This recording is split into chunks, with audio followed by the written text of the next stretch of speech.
Assalamualaikum warahmatullahi wabarakatuh. Kami dari kelompok 4 kelas 8C akan mempresentasikan tentang masyarakat Indonesia pada masa penjajahan sampai tumbuhnya semangat kebangsaan. Latar belakang kedatangan bangsa Eropa ke Indonesia adalah karena keinginan berdagang, menjelajah daerah baru, dan berpetualang, serta menyebarkan agama.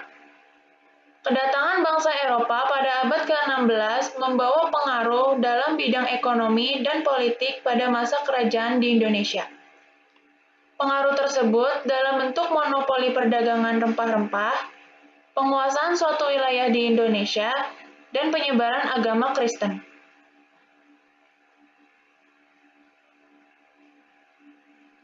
Daya tarik Indonesia bagi bangsa Barat adalah bangsa Eropa yang datang ke Asia biasanya ingin berdagang, menjelajah, dan menyebarkan agama. Barang dagangan utama yang mereka incar adalah rempah-rempah.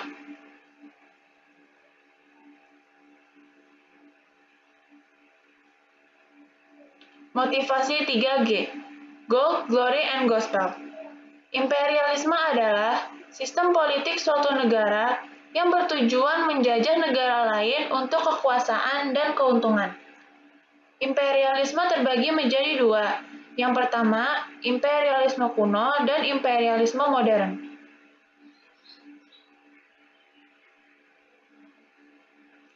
Imperialisme kuno terbagi menjadi tiga. Yang pertama, gold yang berarti emas, logam mulia atau kekayaan bangsa, glory yang berarti kejayaan bangsa, dan gospel yang berarti penyebaran ajaran Injil.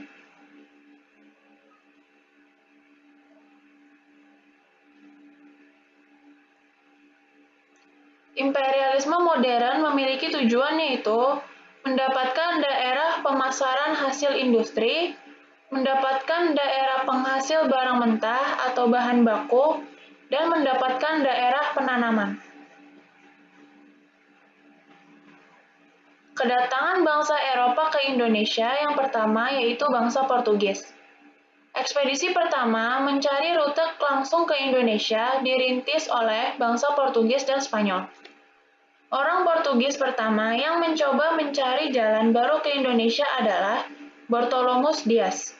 Setelah Bartolomeus Dias menemukan jalan ke timur di Tanjung Harapan Baik, upaya mencari jalan ke Indonesia diteruskan oleh armada-armada Portugis berikutnya. Pada tahun 1511, ekspedisi Portugis di bawah pemimpin Afonso de Albuquerque berhasil menaklukkan Malaka.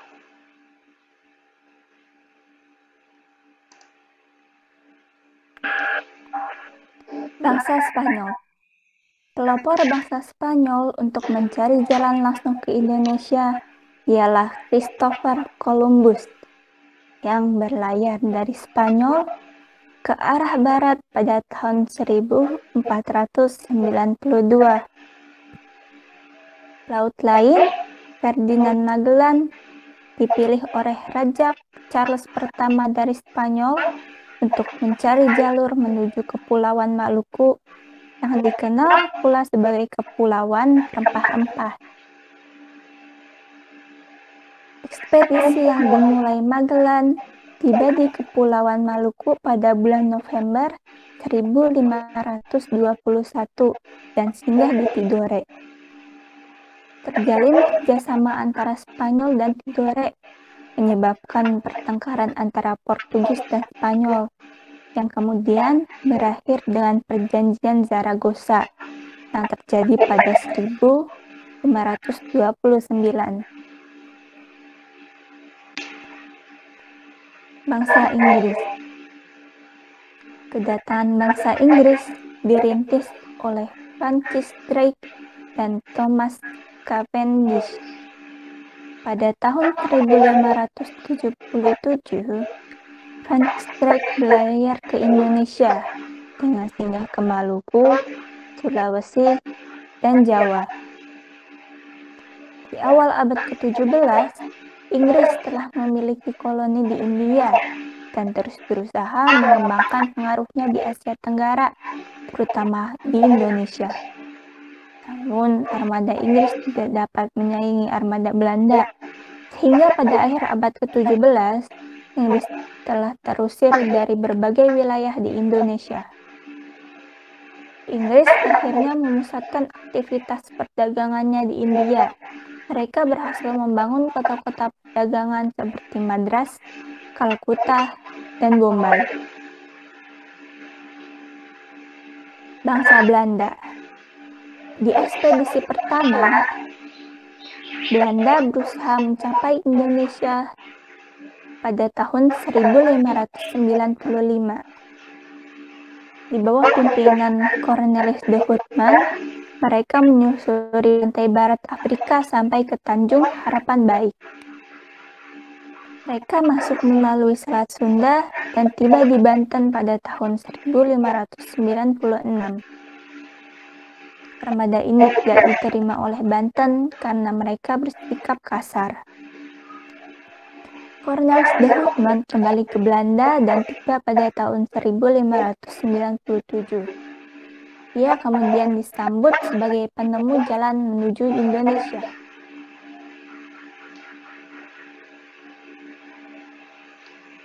Ekspedisi kedua.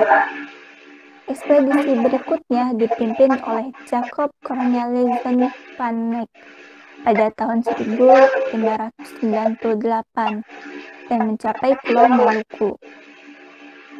Armada ini berhasil membawa banyak rempah-rempah. Berbagai armada Belanda kemudian mulai berdatangan ke Indonesia.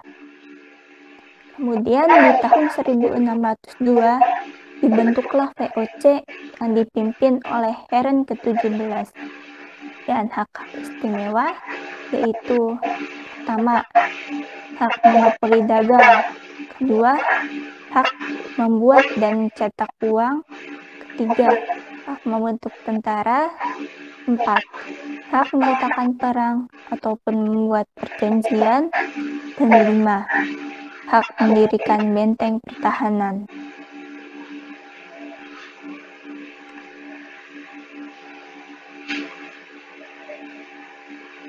Perlawanan oleh bangsa Indonesia. Patimura dari Maluku yang berlangsung 1817, Pangeran Diponegoro di Jawa pada tahun 1825 sampai 1830, Kurang menang pada tahun 1822 sampai 1837, dan Singa Mangaraja ke-12 dari Tapanuli pada tahun 1907.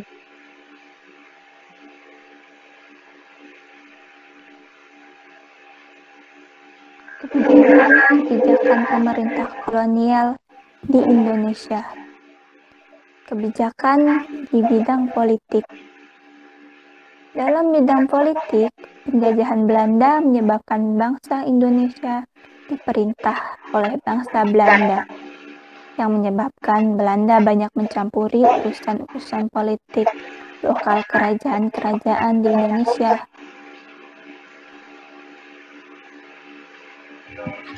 B. Kebijakan bidang ekonomi. Dalam bidang ekonomi, penjajahan Belanda di Indonesia membawa dampak baik bagi negara Belanda. Pemerintah Belanda mengambil sumber daya alam Indonesia dan keuntungan yang diperoleh digunakan untuk membangun Belanda. C. Kebijakan bidang sosial dan budaya. Di bidang sosial dan budaya, kebijakan pemerintahan kolonial sangatlah terbatas. Hal ini disebabkan fokus perhatian pemerintah kolonial hanya mengeruk kekayaan Indonesia sebanyak-banyaknya. Kalaupun ada kebijakan dalam bidang sosial budaya, kebijakan itu cenderung mendukung kepentingan ekonomi pemerintahan kolonial. D. Kebijakan bidang pendidikan. Dalam hal pendidikan, Belanda menerapkan kebijakan politik etis. Politik etis atau politik balas budi merupakan suatu pemikiran yang menyatakan bahwa pemerintah kolonial Belanda memegang tanggung jawab moral bagi kesejahteraan pribumi. Dalam bidang pendidikan, didirikan bermacam sekolah bagi semua golongan masyarakat, yaitu sekolah kelas 1 untuk anak-anak, pegawai negeri, orang berkedudukan, dan orang bertahta. Sekolah kelas 2 untuk anak-anak pribumi pada umumnya, sekolah pamong praja atau ospia, dan sekolah dokter Jawa atau stovia. Pengaruh kebijakan pemerintah kolonial bagi rakyat Indonesia. A. Pengaruh politik. Kedatangan bangsa Barat ke Indonesia berpengaruh pada kekuasaan para penguasa lokal. Mereka tidak lagi memiliki kekuasaan yang besar karena sering dicampuri pemerintah kolonial. Dengan demikian, ada pembagian hak-hak tertentu, seperti hak untuk memonopoli perdagangan kepada pemerintah kolonial. Dengan fakta seperti ini, tidak jarang bahwa kekuasaan penguasa lokal terhadap wilayah hanya secara hukum de jure, tetapi secara kenyataan de facto. B. Pengaruh ekonomi. Pada masa Herman William Beadles, pemerintah kolonial mengerahkan tenaga rakyat Indonesia untuk membangun fasilitas-fasilitas. Pembangunan fasilitas-fasilitas keamanan ini dilakukan dengan kerja rodi. Pemerintah Belanda melalui Gubernur Jenderal Johannes van den Bosch menerapkan kebijakan tanam paksa. Melalui tanam paksa, para petani diwajibkan menanam berbagai tanaman komersial, seperti tebu. Akibat tanam paksa, uang pun mengalir ke negeri Belanda. C. Pengaruh sosial. Dalam masyarakat muncul kelompok masyarakat berdasarkan golongan-golongan. Terbagi atas kelompok masyarakat Eropa, masyarakat Timur Asing, dan masyarakat pribumi. D. Pengaruh kehidupan budaya. Bangsa Barat memiliki kebiasaan dan tradisi sendiri. Kedatangan mereka berpengaruh pada budaya lokal. Muncul berbagai tradisi Barat yang kemudian berkembang dalam masyarakat pribumi, khususnya di kalangan bangsawan, seperti tradisi dansa. Selain itu, banyak tradisi kerajaan lokal yang luntur setelah campur tangan Belanda. Tradisi lokal juga ada yang berakulturasi dengan budaya Barat. E. Pengaruh pendidikan. Pada awal abad ke-20, dibukanya pendidikan untuk pribumi di Indonesia oleh Belanda mengenalkan bangsa pribumi Indonesia pada pendidikan modern. Pendidikan modern ini menjadi modal awal untuk masa pergerakan nasional Indonesia di awal abad ke-20. Latar belakang munculnya nasionalisme Indonesia. A. Pengertian nasionalisme. Dalam Kamus Besar Bahasa Indonesia, nasionalisme adalah kesadaran keanggotaan dalam suatu bangsa yang secara bersama-sama mencapai, memperhatikan, dan mengabdikan identitas, integritas, kemakmuran, dan kekuatan bangsa itu. B. Faktor-faktor pembentuk kesadaran nasional. Yang pertama, pengaruh perluasan kekuasaan kolonial Barat. Yang kedua, pengaruh pendidikan Barat. Dan yang ketiga, pengaruh perkembangan pendidikan Islam. C. Pihak-pihak yang berperan dalam proses terbentuknya kesadaran nasional. Yang pertama, peranan kaum terpelajar dan kaum profesional. Dan yang kedua, peranan pers. Organisasi Pergerakan Nasional Indonesia. A. Organisasi pergerakan yang bersifat etnik kedaerahan. Budi Utomo.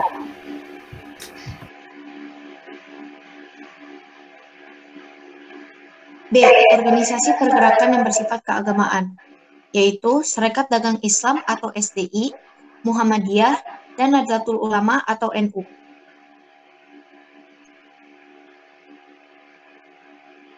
C. Organisasi pergerakan yang bersifat nasional, yaitu Indispartij atau IP, Perhimpunan Indonesia, dan Partai Nasional Indonesia atau PNI.